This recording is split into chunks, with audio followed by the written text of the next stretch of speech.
Chers téléspectateurs de GMTV+, bonjour, nous sommes samedi 20 janvier 2026.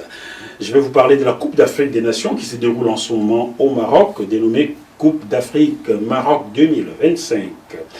Il s'est joué la veille, donc vendredi 9 janvier 2026, un quart de finale entre les Lions de l'Atlas, le Maroc, et les Lions indomptables du Cameroun.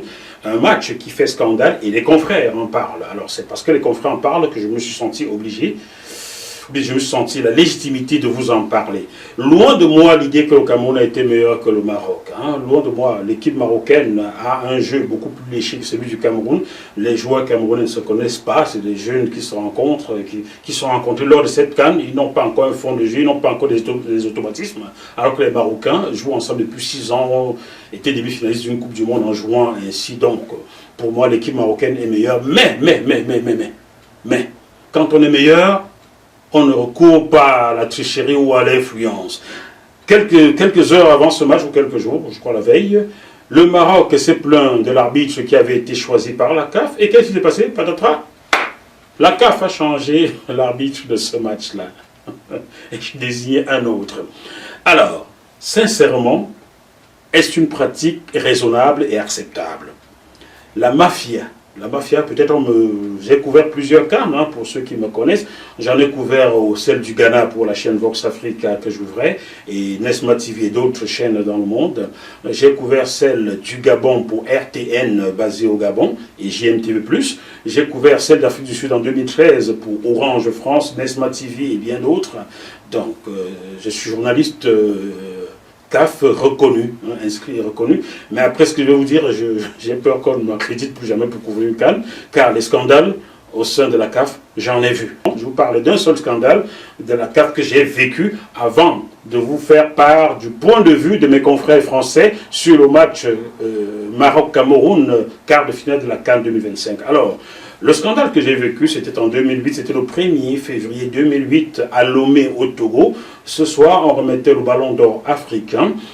Et le lauréat, ce soir-là, était quelqu'un que personne n'attendait. Il s'agissait de Frédéric Kanouté. Ce ballon d'or échouait normalement à Didier Drogba.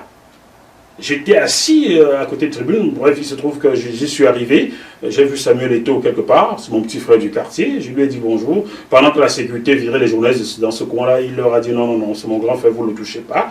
Donc on a viré tous les journalistes, on m'a laissé là, Samuel m'a dit de t'asseoir à côté de moi, donc Samuel est assis là, première chaise, je suis assis là, à côté de moi, il y a Malpé Essien et Frédéric Kanouté. Et contre toute attente, c'est le nom de Frédéric Kanouté qui est appelé sur le podium pour aller prendre le ballon d'or. Il est très surpris et Samuel Eto'o qui m'a donné, il dit vas-y, on t'a appelé, c'est ton ballon d'or, va le prendre. Kanouté, il va très surpris et toute la salle est très surprise. Il va prendre ce ballon d'or qui est floqué Didier Drogba.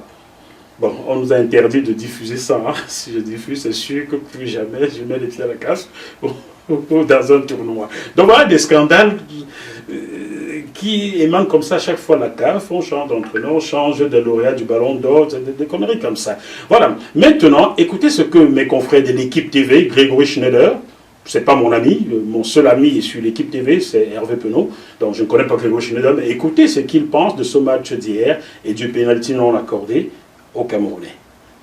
À bientôt. Donc l'avant-match, rappelons-le, avait été marqué donc par un changement d'arbitre, une demande du Maroc acceptée par la Confédération africaine de football. Donc péno non sifflé en faveur du Cameroun, est-ce le fait du match? Oui, nous répond Grégory Schneider. Grégory, les yeux noirs, on vous laisse 1 minute pour convaincre, allez-y, videz votre sac. Je pense qu'il ne faudra pas 1 minute. Donc. Le programme vous a été proposé par la super app Kezan.